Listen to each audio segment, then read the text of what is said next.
Years old, what's popping? What's going on, y'all? Hey, yo, check this out. Some people, not all, but some and a lot, had a chance to be on my Instagram live when I discussed this whole puff situation, right?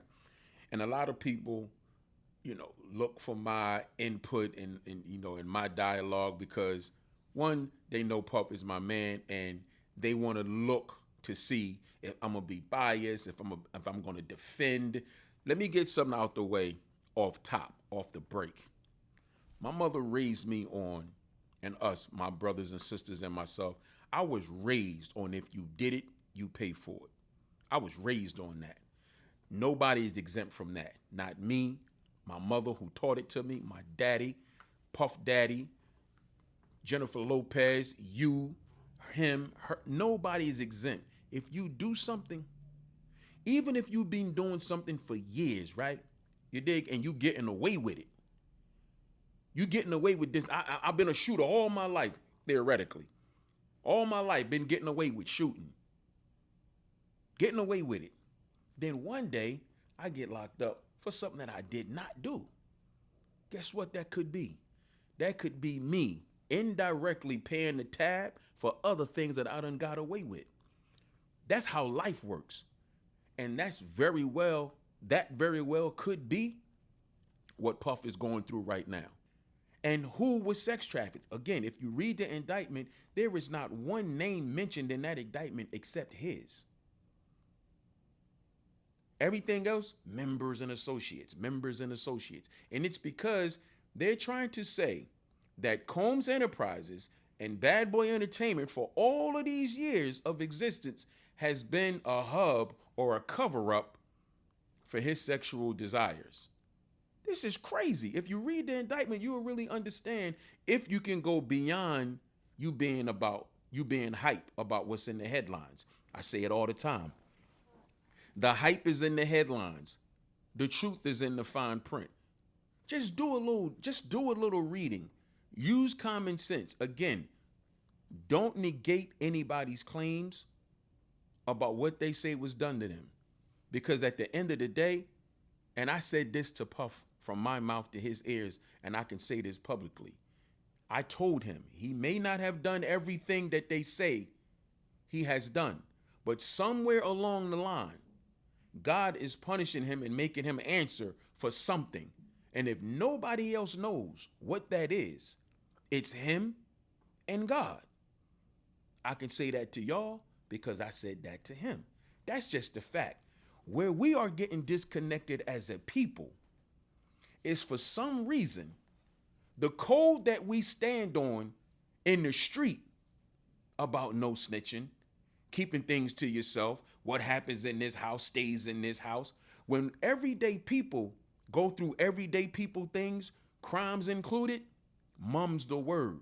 Everyone has been taught, keep your mouth closed. But for some reason, when it comes to our black celebrities, even if they dead wrong, we're not just satisfied with them answering to the law.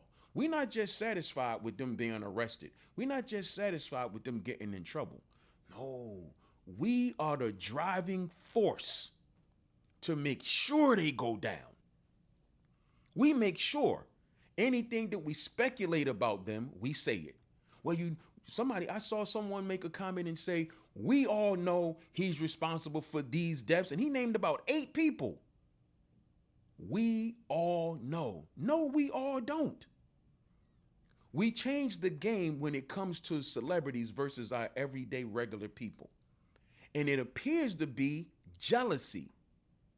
For some reason, it appears that once you're black and successful, you're held to a different standard because of your money, and that's where people go wrong. Idolization. Stop idolizing people. Most celebrities have egos. Most celebrities, once they reach a certain level of wealth, fame, and notoriety, they start to live life and see life a different way. Why? Because that's the pedestal people place them on. If we ourselves stop placing them above us, we wouldn't be so devastated when they do human shit. Y'all forget that they're humans. So when they do some shit that blow your mind, oh my God. but it's some shit that could happen to everyday regular person. People will answer for what they do, as I stated earlier, no matter who you are. But look at us as a people, y'all. Check this out. I saw somebody the other day say, Jay-Z is next. And someone asked that person, why you say Jay-Z is next? He said, because he is demonic and he worships the devil, and you can't get to that level of mainstream success without doing some bad things. And I saw that. And what I took from that was the part that said, you can't get to mainstream success without doing some bad things. Mainstream success is not just held by black people. All other ethnicities have had, and continues to achieve mainstream success. But here's a black person out of all the people who have mainstream success, and if everybody that achieves mainstream success has to do bad things, the first person comes to his mind is Jay-Z. Not a white person, not an Asian person, not a Hispanic person. Somebody that looks like him they have to be the next one in line. Why isn't Charlize Theron next in line? And I'm just throwing names out. Why isn't Brad Pitt next in line? Why isn't he next? Why isn't Taylor Swift next? Jay-Z is next.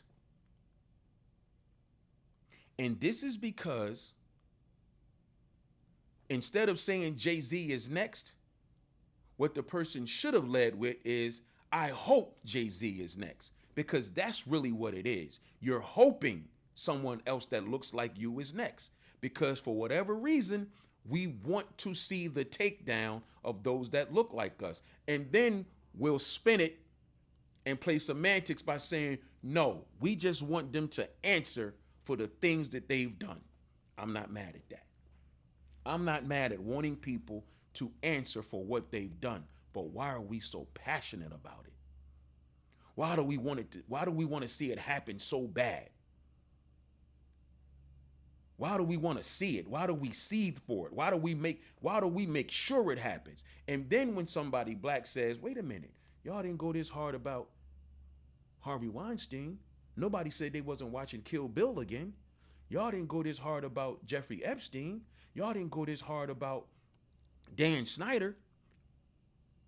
People turn around and say, those are white people problems. We don't care about that. That's what we say.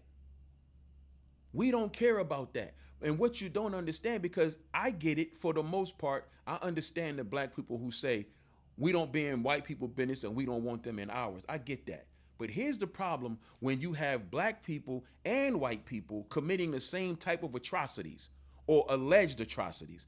Here's what you create when you say, those are not our problems. When somebody asks why you're not mentioning white people, what you do is you allow the media to continue to use us to tear ours down. So now you have the people who are already against us. Now you have the judicial system against us. Now you have the media against us, and they're using us against us as well.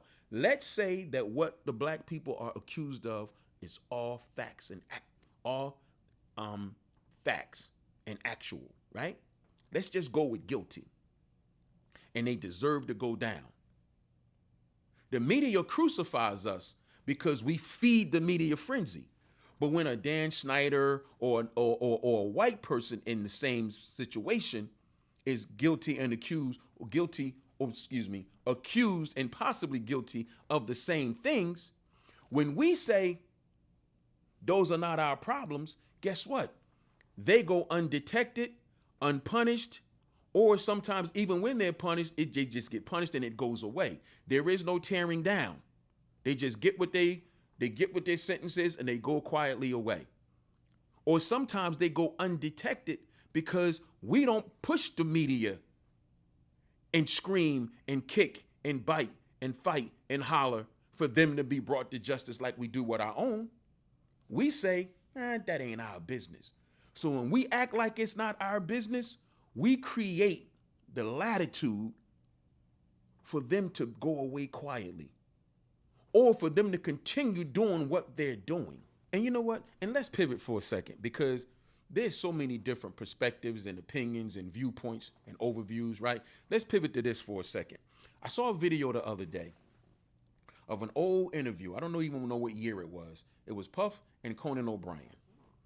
And Puff was describing the scene at a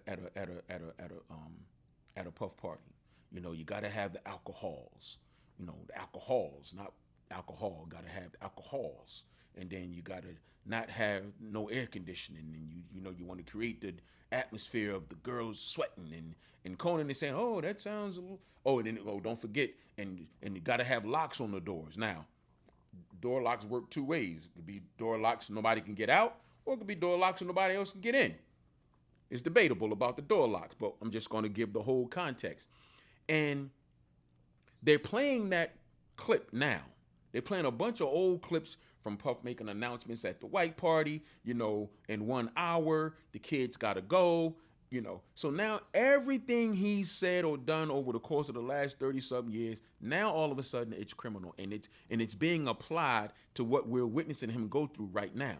Again, in my opinion and in the opinions of so many others, the case itself, the charges are weak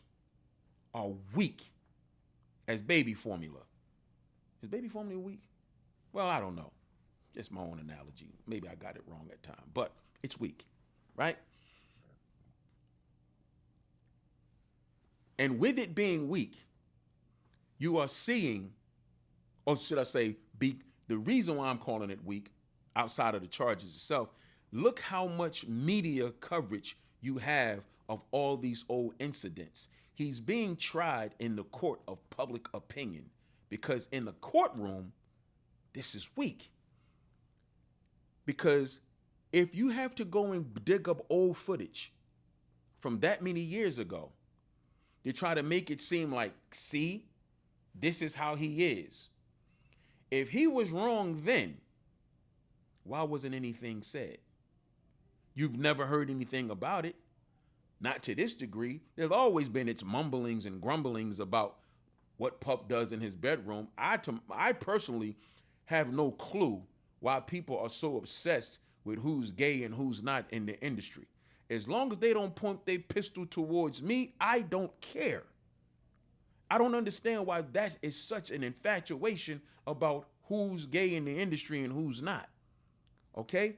But again, we're watching something be tried in the court of public opinion. So if enough people keep replaying this and digging up that and clipping this and piecing off that, just like I said, it was another clip of him saying he was at one of his white parties, and he was announcing that in an hour, all the kids must leave because the adults are going to start adulting. And when the kids grow up, they'll be able to look back at this and see that this is something that they wish they wouldn't have been able to do, or something along those lines. And I saw somebody say, I would have left with the kids when he gave that warning. When in all actuality, the truth is, most of us grew up as children having to leave the room when adults start talking, socializing, interacting with each other. If the kids was there when the adults first showed up, you in the house with your mom and your dad, and then Mr. Timmy came over with Miss Kim and Aunt Angie and Uncle Earl and Mr. Danny and Miss Cheryl from down the block, and they all come to the house, everybody initially talking and hee-hee, kiki-ing and cuckooing. The kids is right there playing, getting some pocket change, and then when it's time for the adults to start adulting, what happens? The kids leave the room. Do that mean the parents about to have an orgy? No, that means we get ready to be grown people. And whatever grown people do, you ain't supposed to be here. So I'm going back to the mindset of people and looking at the most minuscule, normal things and trying to turn it into something that really doesn't exist. Kids have been being excused from the presence of adults from the beginning of most of our times. Not to mention, Puff is not accused of doing anything to children. They tried it, didn't work. But there is anything that he's charged with about underage girls. So again, I just want us to pay attention to the mindset of us as a people and how we act in our everyday regular lives. Because if we're talking about moral compasses, then we have to stand on those moral compasses across the board. We can't stand on a cultural no snitching code when it comes to JJ and Ray Ray on the block and dudes that we know, love, grew up with, the neighborhood drug dealer that everybody loved, the neighborhood hustler that everybody loved. We can't culturally stand on a no snitching code with that. But then we abandon that code when it comes to our black celebrities. If they're wrong and they've done something, it's cool. Let them pay for it. Let God and the system deal with them. Nobody can hurt them more than that. Nobody can hurt them more than God and the system.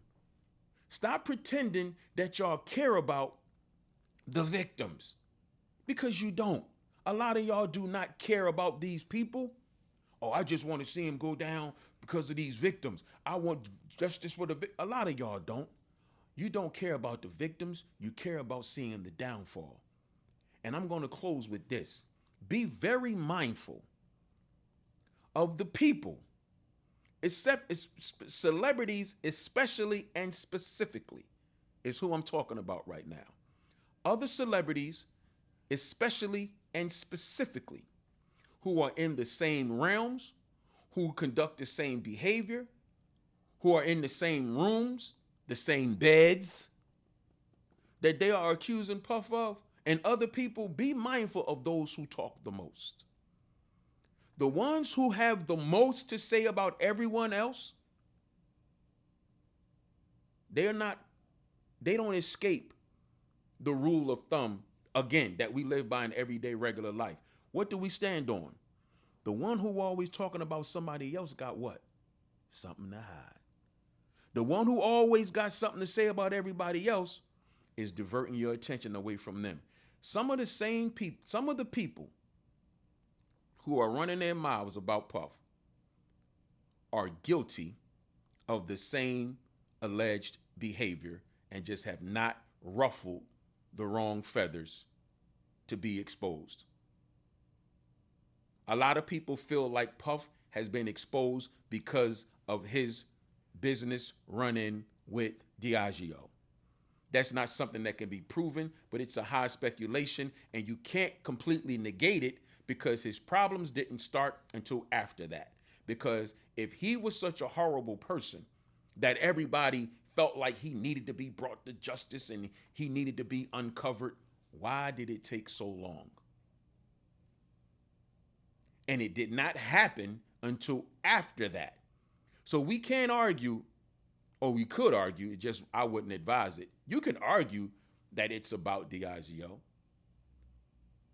That's debatable. But what's not debatable is this did not happen until after that. So for those who consider that to be a part of the problem, they have validity in what they suspect. Again, this is for everybody to exercise critical thinking. I'm not trying to sway you in one direction or another. I'm not telling you Puff is guilty or innocent. I'm not taking away from real victims at all. I'm just not. I just want you to be mindful that there's a grand scheme for everything that we see. The man is charged with this, but everything that you're being shown has nothing to do with proof. It has everything to do with smearing and creating judgment. And that's what's going on. And judgment is not what closes a criminal case. Facts, proof, and evidence does. And if they have that, so be it. Again, Puff is not above the law, and he's human just like the rest of us, and we all pay for what we do. But what we should want What we should want is for right to be right and for wrong to be wrong. We're witnessing something right now. I'm not sure if they followed through with the execution of Marcellus Williams. He was doing he was starting a 20-year bid. He was starting a 20-year bid. And in the midst of him starting that 20-year bid, he was accused and convicted of something that evidence is showing that he did not do. We would be horribly wrong if we were saying about Marcellus Williams, oh, well, nah, you know, I mean, he was doing 20 years for a robbery. So, you know, maybe he going to jail for his karma. No, we can't say that. We can't do that. We can't overlook the fact that, yeah, if he's doing 20 years for a robbery that he actually committed, then let him do his time for that robbery. But it wouldn't be okay.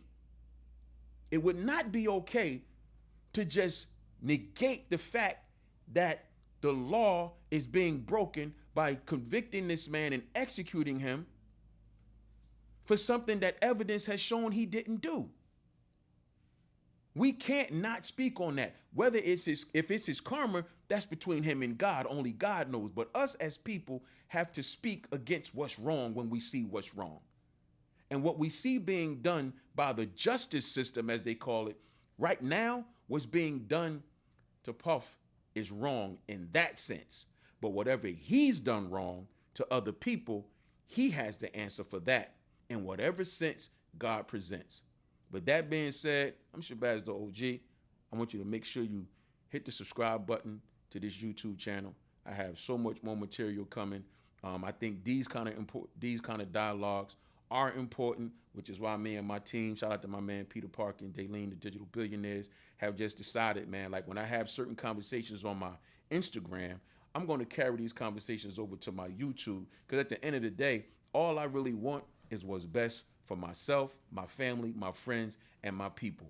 And I believe in us as a whole, but we really, really got to do better. It's nothing wrong with us wanting to see people who do wrong have to deal with the wrong that they've done, because that's going to happen to any and all of us. But what we don't have to do is grab pom-poms and cheer for hours. But then when we're confronted by the behavior of others and we're asked to speak on that, we say that that's not our business, because it's absolutely our business. That's if you care about people as a whole. Y'all be easy. I'm gone.